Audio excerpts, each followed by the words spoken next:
गुरु भक्ति योग।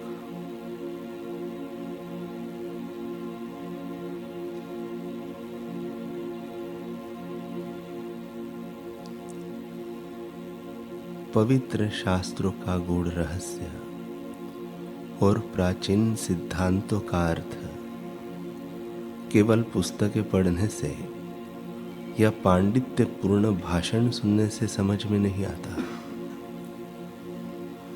जो भाग्यशाली शिष्य गुरु के साथ आजीवन रहकर उनकी सेवा करते हैं और गुरु के प्रति आदर तथा भक्ति भाव रखते हैं, उनको ही तत्वमसि अहम ब्रह्मास्मि सर्वम खल्विदम ब्रह्म आदि उपनिषदों के कथन अच्छी तरह से समझ में आते हैं और उनके अर्थ का साक्षात्कार होता है।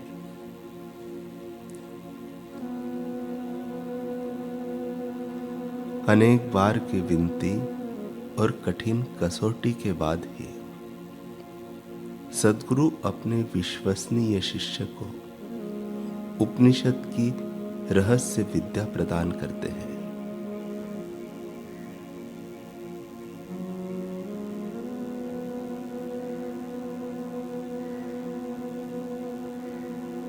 आचार्य यदि वेदांत का सच्चा अर्थ जानते हो और जीवन की विभिन्न अवस्थाओं में उसे किस प्रकार लागू किया जा सकता है वह समझते हो, तो वे एक बालक को भी वेदांत सिखा सकते हैं। जो मुक्तात्मा पावनकारी गुरु है वे शांति और आनंद स्वरूप है। वे समदृष्टि वाले और स्थितप्रज्ञ हैं। उनके लिए मान अपमान निंदा स्तुति दुख सुख समान है। वे काम क्रोध लोभ मद और मत्सर से मुक्त है। उनको रुचि अरुचि नहीं होती, उन्हें कोई आसक्ति नहीं होती। वे बालक जैसे निर्दोष फिर भी ज्ञान के भंडार होते हैं। वे अपनी उपस्थिति मात्र से या कृपा दृष्टि से ही शिष्यों के सारे संशय दूर करते हैं। गुरु की निजी सेवा जैसी पावनकारी और कोई चीज नहीं है।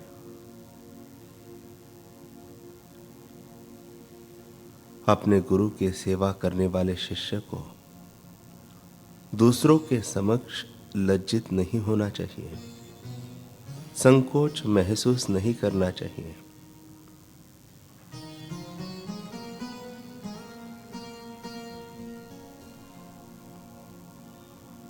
गुरु की अथक सेवा करके उनकी कृपा प्राप्त करो।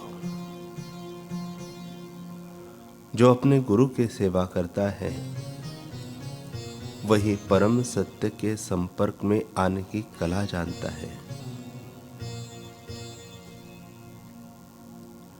सेवा से ही अंतःकरण शुद्ध होता है।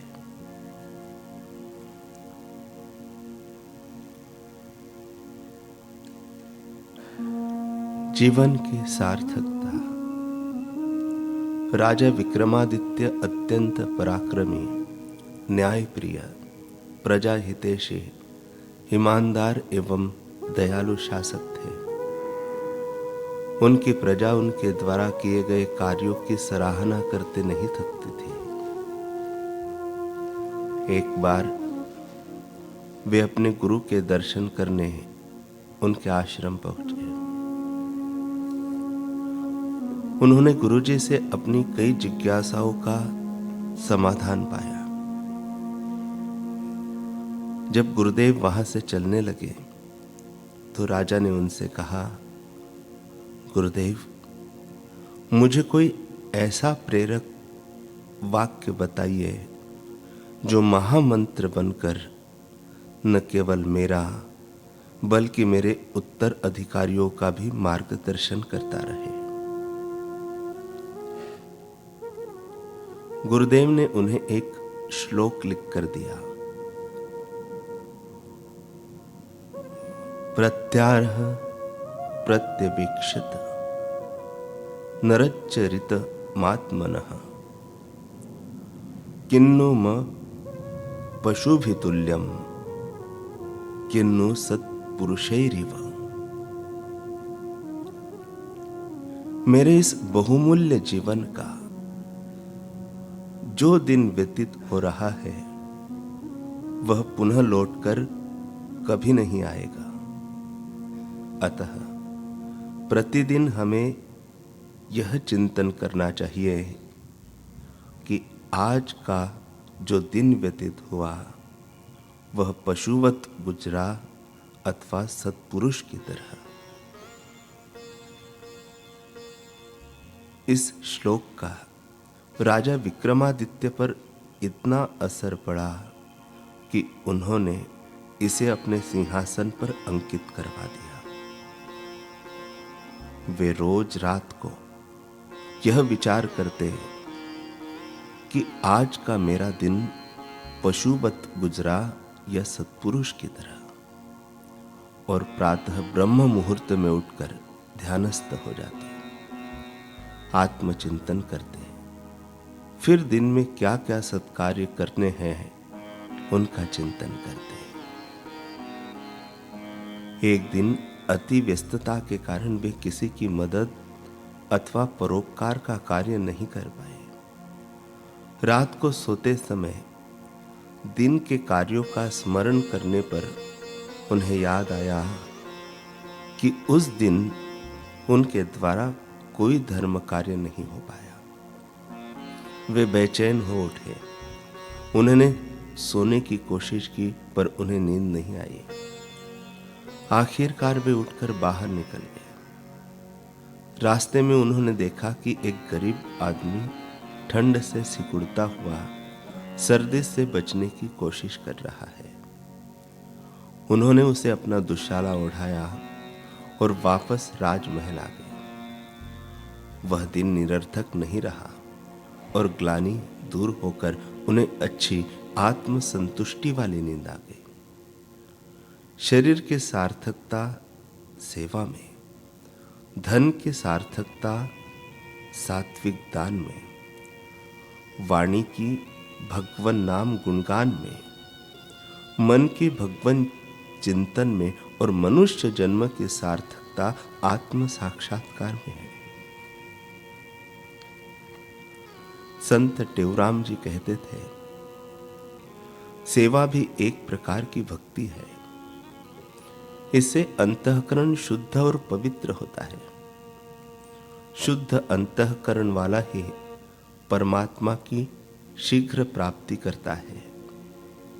सेवा से तन स्वस्थ एवं निरोगी रहता है। मन के विकार अर्थात अभिमान भी दूर होता है। सेवा से निश्चलता आती है। श्रद्धा से सत्संग कर, सेवा करो निष्काम, कह टेऊ तेरे सभी होवई पूर्ण काम। जीवन को उन्नत बनाने हेतु अपने आत्म कल्याण के लिए ब्रह्मज्ञानी संतों, महापुरुषों व उनके दैवी कार्यों की सेवा बहुत ऊंचा साधन है। सेवा की महिमा संत महापुरुष न केवल हमें बताते हैं बल्कि अपने आचरण द्वारा भी हमें समझाते रहते हैं।